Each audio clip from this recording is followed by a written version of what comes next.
Dear student, good morning to all of you. I am Ramji Gupta, your English teacher. आइए आज फिर एक आज क्रिसमस डे है। पहले तो मेरी आप सबको क्रिसमस डे पे ढेर सारी शुभकामनाएं। God bless you. आप आगे बढ़ते रहें। एज ए टीचर जो है I again want to increase your knowledge in English language through this exercise number 24. In this exercise, when I teach you, please pay attention towards each and every word which I am going to tell you. I will let you know all the parts of speech, tenses, clauses, everything. If you're really interested in grammar, translation, then definitely everything will be all right, provided you pay attention to what I am going to tell you. So the passage is very good and very important also. You see, there is no doubt. There is no doubt. There यहाँ पे introductory adverb है। Subject की जरूर जगह पे रखा, लेकिन subject है नहीं, वो डमी सब्जेक्ट कह सकते हैं।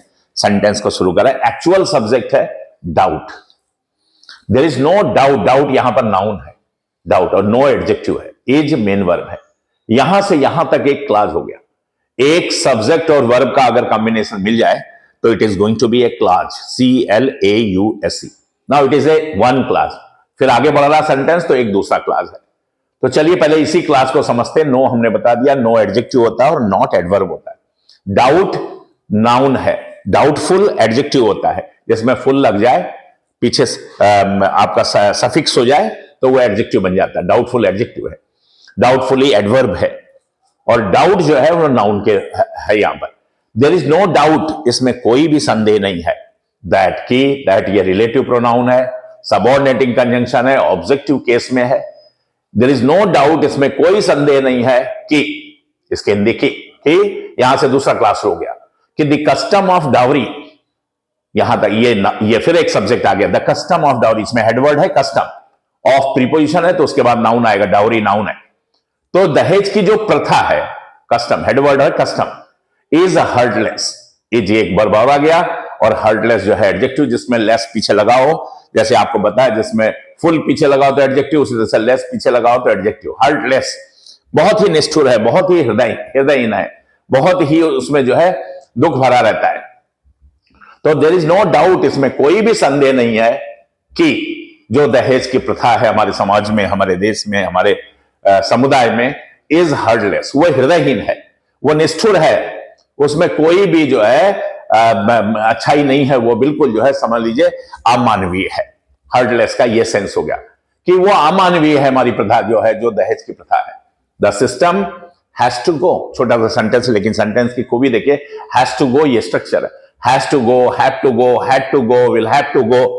इसका मतलब है कोई चीज जो है जिस पर एक बहुत फोर्स डाला जा रहा है, यानी ये जो प्रथा चली आ रही है, the system has to go, इसे जाना ही होगा, इसे खत्म होना ही चाहिए। बहुत लड़कियों की जो है बलि इस पे चढ़ चुकी है।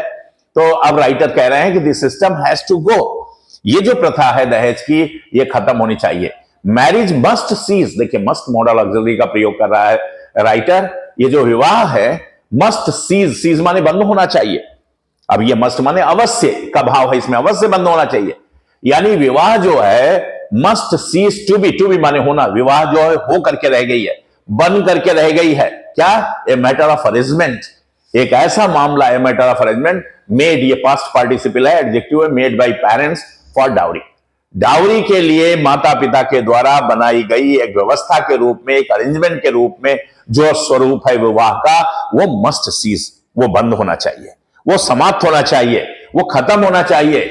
मैरिज मस्ट सीज, मस्ट ये मॉडल ऑक्सिलरी, सीज वर्ब की फर्स्ट फॉर्म, और टू बी इंफिनिटिव है, टू बी होना, क्या होना? ए मैटर ऑफ अरेंजमेंट, ये नाउन फ्रेज है जो बी का कॉम्प्लीमेंट के रूप में काम कर रहा है कि ये जो एक व्यवस्था बन करके रह गई है, क्या, और ये कौन कैसी व्यवस्था? मेड बाय पेरेंट्स, जो पेरेंट्स के द्वारा बनाई गई है। किस बात के लिए? फॉर प्रीपोजिशन में डाउरी नाउन है, दहेज लेने के लिए।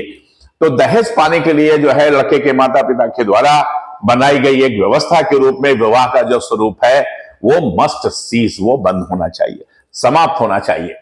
The system is intimately connected with caste. Writer आगे कह रहा है ये जो व्यवस्था है, सिस्टम है, इज इमीडिएटली, अब यहां पर इंटीमेटली भी और इमीडिएटली भी, इमीडिएटली तुरंत, और इंटीमेटली माने घनिष्ठता से, वैसे इंटीमेटली वर्ड है, हो सकता है ये प्रिंटिंग मिस्टेक हो, इंटीमेटली है मतलब बहुत ही घनिष्ठता से ये जो प्रथा है ये बहुत ही नजदीक से जुड़ी हुई है। किससे जुड़ी हुई? कनेक्टेड विद लेता है, कनेक्टेड विद कास्ट। ये जो व्यवस्था है दहेज की, ये इज इमीडिएटली या इंटीमेटली कनेक्टेड विद कास्ट, ये जाति से जुड़ी हुई है, बहुत घनिष्ठता से जाति से जुड़ी है। सो लॉन्ग एज, जब तक कि ये सबऑर्डिनेटिंग कंजंक्शन है, सो लॉन्ग एज जब तक कि the choice is restricted, past participle है एडजेक्टिव के रूप में, जब तक हमारा जो चॉइस है वो सीमित है, रिस्ट्रिक्टेड है, लिमिटेड है। कहां तक? रिस्ट्रिक्टेड टू लेता है, to a few hundred young men and young women, यानी हमारा जो जब तक चयन जो है या चुनाव लड़के के लिए लड़की का, लड़की के लिए लड़के का, जो भी चाहे, so long as the choice, जब तक कि हमारा जो चॉइस है इज रिस्ट्रिक्टेड, ये सीमित रहता है। मान लीजिए to a few hundred young men and young women, 100-200 जो है 9 युवक या 9 युवतियों तक, और ए पर्टिकुलर कास्ट या किसी विशेष जाति में, तो द सिस्टम विल परसिस्ट।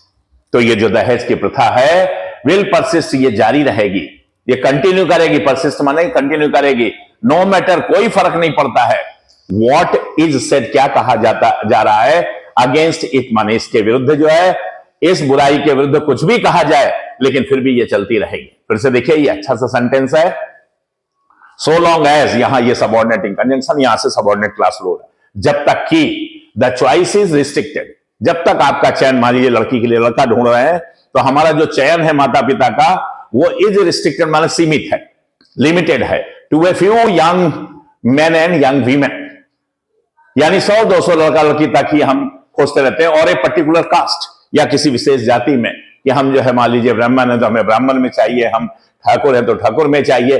तो जब तक ये सीमित हमारा चॉइस है, द सिस्टम विल परसिस्ट। तो ये जो सिस्टम है, जो दहेज की प्रथा है, ये विल परसिस्ट माने विल कंटिन्यू, ये जारी रहेगी, नो मैटर, इससे कोई भी फर्क नहीं पड़ता है what is said, passive voice में है, ये प्रेजेंट टेंस में क्या कहा जाता है, अगेंस्ट प्रीपोजिशन है, इट प्रोनाउन है, यानी इस सिस्टम के विरुद्ध कुछ भी लोग कहें, इसको चाहे जितनी गालियां दें, चाहे जितना इसको अभिशप्त करें, लेकिन फिर भी ये व्यवस्था चलती रहेगी। द गर्ल्स आर बॉयज और their parents will have to break the bond of caste if the evil is to be eradicated. अब देखिए, यहां तक तो समस्या को हाईलाइट कर रहा था राइटर की, दहेज की समस्या, उसकी विभीषिका क्या है। अब कह रहा है कि इसका निदान क्या है। तो निदान में पहला देखिए सजेस्ट कर रहा कि द गर्ल्स, जो लड़कियां हैं, और बॉयज या लड़के हैं, और देयर पेरेंट्स या जो विवाह के योग्य लड़के लड़कियां, उनके माता पिता, उनको क्या करना होगा, राइटर सलाह दे रहा है, विल हैव टू ब्रेक, उन्हें तोड़ना होगा, will have to break, will have shall have के साथ इंफिनिटिव, उन्हें तोड़ना होगा। क्या तोड़ना होगा? द बॉन्ड ऑफ कास्ट, ये जाति के बंधन को जो है वो तोड़ना होगा, यदि, यहां से दूसरा क्लास शुरू हो रहा है, conditional class, if the evil, अगर ये जो बुराई है, ये जो सामाजिक बुराई है, इज टू बी इरेडिकेटेड, ये पैसिव है, इसमें इंफिनिटिव है, अगर इस बुराई को समूल नष्ट करना है, पूरी तरह से जो है इसे समाप्त करना है, तो माता पिता को, लड़के लड़कियों को जो है ये जाति के बंधन को ब्रेक करना होगा। ये पहली सलाह राइटर की। दूसरी, देन इसके बाद एक और सलाह दे रहा writer, then the age of marrying, ये मैरिंग जिरंड है, यहां पर नाउन है, फॉर प्रीपोजिशन तो नाउन आगे आएगा, द आर्टिकल है तो नाउन आगे आएगा, द एज, ये भी नाउन, और ये एडवर्ब है। देन और एक चीज और करना पड़ेगा, क्या? इसके बाद पहली तो ये कंडीशन, दूसरी इसके बाद क्या करना पड़ेगा, द एज ऑफ मैरिज, जो विवाह का उम्र है, has also to be raised, उसे भी बढ़ाना होगा। To be raised passive voice में इंफिनिटिव है, ये एडवर्ब है, हैज के साथ इंफिनिटिव पैसिव वॉइस में। क्यों? क्योंकि सब्जेक्ट है एज, यानी जो विवाह का एज है, मान लीजिए अभी निश्चित है कि 22 साल का लड़का होना चाहिए, और लड़की जो है मान लीजिए 18 साल के हो, तो विवाह के योग्य है, ये एज को बढ़ाना चाहिए। The age of marrying has also to be raised, ये जो विवाह की उम्र है लड़का लड़की की, इसको भी बढ़ाना चाहिए। एंड द गर्ल्स, और जो लड़कियां हैं, हैव टू डेयर, उन्हें साहस करना होगा। हैव टू डेयर माने उन्हें हिम्मत रखनी होगी, साहस करना होगा। किस बात के लिए हिम्मत रखनी होगी? टू रिमेन माने बने रहने के लिए। कैसे बने रहने के लिए? अनमैरिड माने अविवाहित, कि वो बैचलर बनी रहे, अविवाहित बनी रहे। If they do not gate a suitable match, अगर उन्हें नहीं मिलता है, दे डू नॉट गेट, अगर उन्हें नहीं मिलता है ए सुटेबल मैच, माने उनके उपयुक्त लड़का या उनके उपयुक्त अगर वर नहीं मिलता है, तो लड़की को भी हिम्मत रखनी पड़ेगी कि वो जो है साहस के साथ जो है बैचलर बनी रहे, विरोध करे अपने माता पिता का, अगर जबरदस्ती किसी के गले बांधे, और वो अविवाहित बनी रहे, ये भी करना पड़ेगा।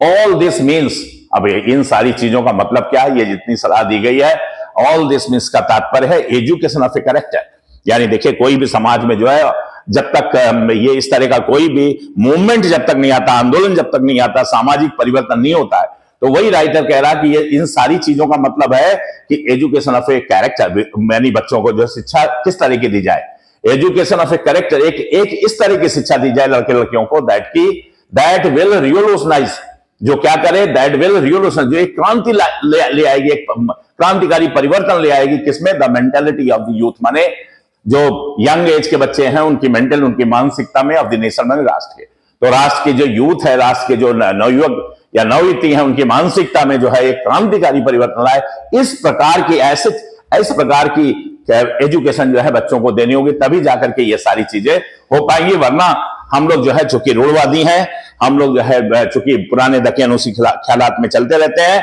तो इन चीजों को, इन रूढ़ियों को तोड़ना इतना आसान नहीं है। इसलिए राइटर कह रहा है कि अगर इस जो है बुराई को समाप्त करना है, तो पहला देखिए सजेशन यहां से है, फिर रिपीट कर देते हैं, आप देख लीजिए एक बार फिर, अच्छा सेंटेंस है, अच्छे पैसेज हैं। द गर्ल्स एंड बॉयज और देयर पेरेंट्स, यहां तक सब्जेक्ट है, और से जोड़ा ये कंजंक्शन से, लड़कियों को, लड़कों को और उनके माता पिता को, जो विवाह के योग्य लड़के लड़कियां हैं और उनके जो माता पिता हैं, विल हैव टू ब्रेक, उन्हें तोड़ना होगा, will have to break, compulsory एक फीचर कह रहा है, विल हैव के साथ